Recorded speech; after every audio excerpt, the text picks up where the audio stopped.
сәлем, әлеуметтік желінің оқырмандары. 30 тамыз Қазақстан Республикасының Конституция күніне орай ауыл тұрғындарынан сауалнама алатын боламыз. Қазақстан Республикасының Конституциясы қай жылы қабылданды? Саламатсыздар ма? Баршалықтарыңызға Конституцияның шын жүректен құттықтаймыз. Отбасымыз аман, бейбітшілік заман болсын. Ата заңымыз 1995 жылы 30 тамызда қабылданған болды.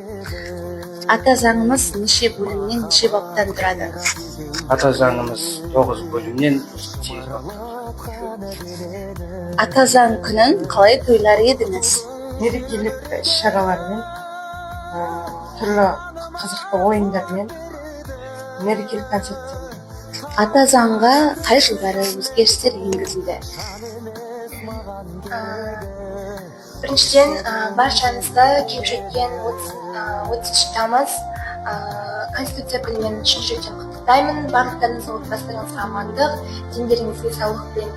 Ал сұрағыңызға келетін болсақ, ата заңға өзгерістер ең алдымен менің ойымша 1998, 2007 және 2022 жылдары өзгерістер енгізілді.